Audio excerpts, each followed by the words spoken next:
ее родная сестра. У нее осталось 5 несовершеннолетних детей сиротами, поэтому это очень страшно. Лично я, говорит, 11 родственников там похоронил. К сожалению, у нас, у татар, спортсмены никому не нужны, мы сами по себе. Вы пойдете голосовать? Нет. А почему? В проекте «Реальные люди» мы говорим о событиях, которые влияют на нашу жизнь. Боец смешанных единоборств Ринат Фахриддинов вчера на своей странице в Инстаграме опубликовал видеообращение, в котором рассказал, что в его родовом татарском селении Белозерье, которое находится в Мордовии, сложилась сложная ситуация с распространением коронавирусной инфекции. Республика пока справляется с этим не очень, потому что люди поступают в больницу, там, походу, кроме парацетамола им ничего не дают. И даже когда берут в больницу, приезжаешь, у кого поражение 25-30%, их отправляют домой лечиться. Не берут в больницу, а больницы полные. В больнице можно попасть только по блату. Да, у нас Россия великая страна, и чтобы по блату брали в больницу с такой болезнью, я не знаю, что нужно это делать. Либо блат, либо деньги. Фахриддинов отметил, что республиканские власти не справляются с ситуацией. Скорая помощь добирается до села 5-6 часов, хотя село находится в 20 минутах езды от города. У нас сегодня в гостях Ринат Фахриддинов. Салам, Ринат. Салам алейкум. Здравствуйте. Всех приветствую. Вы сказали, что в больницу можно попасть только по блату. Это в вашем видеообращении. Это вам жители села рассказали, или вы были случаи, когда вы непосредственно сами сталкивались с такой ситуацией? Нет, к счастью, я с этой проблемой не столкнулся. Пару недель назад у мамы были камни в почках, мы отвезли в больницу, но там без проблем нас приняли, одна больница приняла, все было нормально. Но мы сами ее отвезли, потому что мы знали, что скорая будет ехать 5-6 часов, у мамы были сильные боли, мы сами на машине своей ее отвезли. Но так как я сейчас приехал в Москву на подготовку к бою, и как раз сейчас именно в Мордовии, именно в нашем селе начали погибать люди, поэтому вот именно сейчас, в данное время, вот такая вот ситуация. В своем обращении вы называете Россию великой страной, и что в великой стране, как вы считаете, не должно быть блата, или дела не должны решаться какими-то деньгами и так далее.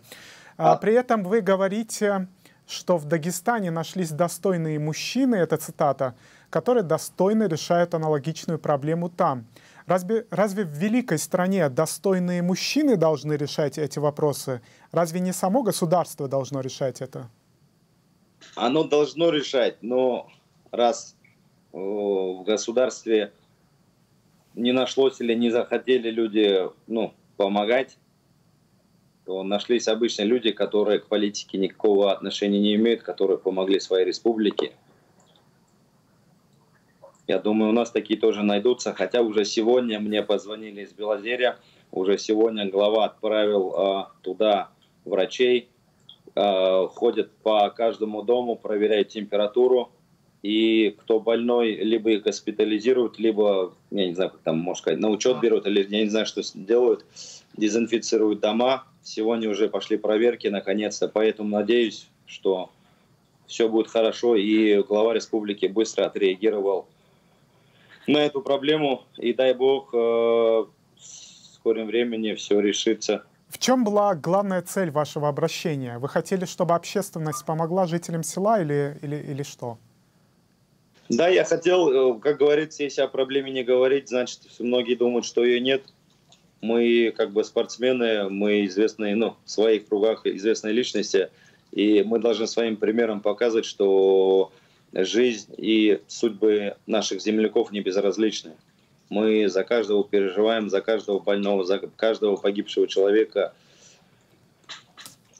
Мы переживаем, поэтому мы хотим, чтобы не только у нас в республике, везде в республиках, везде вообще в стране и по миру люди не болели. И даже если они заболели, чтобы им оказывали достойную медицинскую помощь, чтобы не забывали о них. Вы в курсе, сколько человек умерло в вашем селении? Точно не в курсе, человек 20, сколько я знаю, точно есть. У меня у папы троюродная сестра на днях умерла позавчера, по-моему, до этого у него умер муж. Сейчас она погибла, к сожалению. ее родная сестра, у нее осталось 5 несовершеннолетних детей сиротами, поэтому это очень страшно. В принципе, вот этот случай, и из-за этого случая я и захотел обратиться, чтобы сказать, чтобы обратили внимание, потому что, 5 детей-сироты остались, это не пожелаю никому. А эти цифры отражены в официальной статистике? Я не знаю, к сожалению. К сожалению, я не знаю. Давайте немного отойдем от темы коронавирусной инфекции. 1 июля, как известно, пройдет голосование по поправкам в Конституцию Российской Федерации. Вы пойдете голосовать? Нет. А почему? Я никогда не ходил. Я думаю, от моего голоса ничего не изменится там. Мне кажется, все решено уже.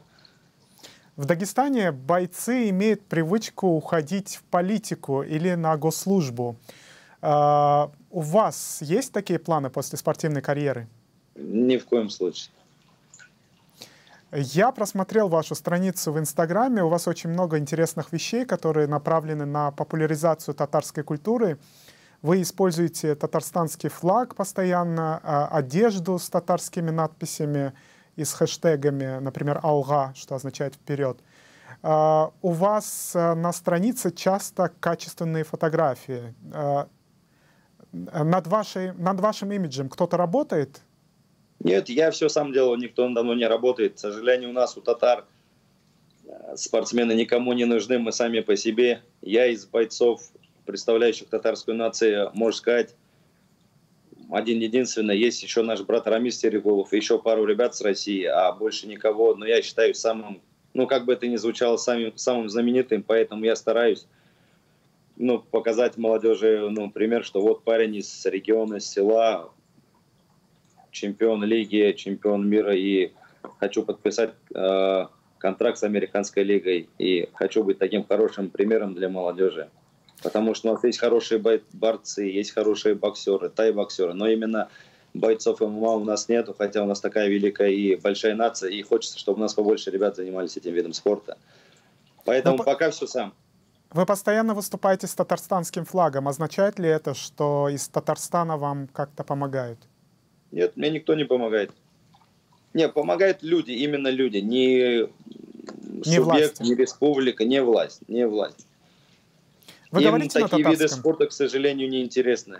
Был бы я хоккеистом, либо футболистом, может быть, а именно представители единоборств им, видимо, не интересны.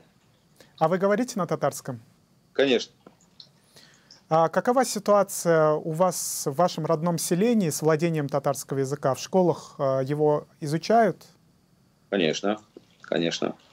У нас только на татарском не разговаривают, у нас татарское село, и у нас только на татарском разговаривают. В одном из своих постов вы пишете, что вы когда-то поехали на заработки в Москву. И с этого, собственно, началась ваша карьера, спортивная карьера. Как вам кажется, почему в России так часто люди едут в Москву на заработки? Почему не могут заработать в своих регионах? В вашем случае в Мордовии. Потому что нет работы. Я бы с радостью остался дома в то время и работал бы дома вместе со своей семьей, вместе со своими братьями, был бы всегда рядом. А тут в любом случае у меня и в Москве есть родственники, но тут все равно это Москва, это чужбина, это не мой родной край. И так получилось, что вот предложили работу в Москве, я приехал, начал работать. И чтобы вечером себя как-то занять, начал ходить на тренировки. Я бы так с радостью и в Мордовии работал бы. У меня есть мечта в будущем либо в Мордовии, либо в Казани, когда я завершу свою карьеру, открыть зал и тренировать ребятишек. Вот это тоже моя мечта одна такая.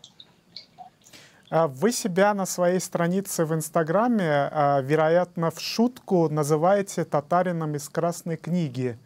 Это намек на то, что вы занимаетесь видом спорта, который не очень типичен для представителей татарской Да, национальности. это же не просто слово откуда-то взялось. Я как-то после боя в шутку сказал, что всем приятно видеть татарина, который поднимает татарстанский флаг на бойцовском поприще, когда я чемпион, все говорят, татарин молодец, но никто не хочет помогать мне и другим бойцам, поэтому я сказал, что я единственный татарин, я в Красной книге, меня вообще бить нельзя. А вы мне еще и не помогаете. Ни в коем случае я не говорю, что мне кто-то обязан, должен помогать, но было бы неплохо, если на нас обратили внимание бы, мы бы на другом уровне сейчас больше были. Сейчас современный спорт, профессиональный спорт, это реально, это финансовые вложения, без вложений, ну, никуда. Но это не какие-то огромные там какие-то суммы. Многие думают, что мы там миллионы просим. Нет, это совсем небольшие деньги, но это в любом случае для нас помощь. Это было бы хорошо. Поэтому я и себя назвал бойцом из Красной книги, потому что я чуть ли не один-единственный. Судя по вашей странице, складывается впечатление, что вы практикующий мусульманин. В ряде регионов России, в том числе в Мордовии, периодически возникают истории с запретом на ношение платков девочками. У вас сейчас какова ситуация? Сейчас, слава богу, никаких проблем нет. Вот пару лет назад у нас как раз проблема была. Но, как говорится, вся Россия, все мусульмане России, не только Россия, объединились. Там даже Рамзан Ахматович свое слово сказал. Но он не говорил именно про наше село, но он сказал, в общем, типа, отстаньте от хиджабов. У нас издавна всегда носили в селе и в школе платки учителя и ученицы. И никаких проблем не было там, кроме татар, и никого нет, мы никому не мешаем. Наши платки, в принципе, никому не мешают. И я не знаю, почему взялись за это село нашей республики. Хотели, чтобы девочки сняли хиджабы, но родители просто-напросто перестали отправлять девочек в школу учиться, потому что это наша обязанность. У нас женщины и девочки должны быть покрыты, и ни в коем случае никто бы свои платки не снял бы. Сейчас такой проблемы нет, слава богу, все как и должно быть. Скажите, после вашего обращения был какой-то резонанс, какая-то реакция, может быть, со стороны властей по поводу того, что о ваших посылах? Да, была реакция. Я слышал, что мне сказали, что власти все знают, все решается. И, как видите, сегодня уже какие-то сдвиги есть. Я сегодня выложу видео, уже по селу ходят врачи, проверяют температуру, выявляют больных. Ну и посмотрим на дальнейшие действия. Но уже сдвиги есть. А люди Может, соблюдают... они уже изначально были без моего видео, но сдвиги есть. А люди соблюдают меры предосторожности? Маски носят? Сейчас начали носить. До этого, я же говорю, мы, в общем, сами виноваты. Тут никто не говорит, мы сами виноваты. У нас особо не было больных, и мы в это, можно сказать, полностью не верили. Мы смотрели про Дагестан, и казалось, что это вообще какая-то фантастика, столько людей умирают. Хотя у меня есть родственники в Дагестане, я с ними созванивался, они говорят, что вот лично я, говорит, 11 родственников там похоронил. Для нас это казалось какой-то фантастикой, и видите, это до нас тоже дошло. Теперь мы поняли, что это не фантастика. И обязательно все меры предосторожности, маски, перчатки обязательно. И уже люди никуда не ходят, сидят дома. Ренат, спасибо вам за интересную беседу. А я напомню, что у нас в гостях был Ренат Фахриддинов, боец смешанных единоборств из Мордовии.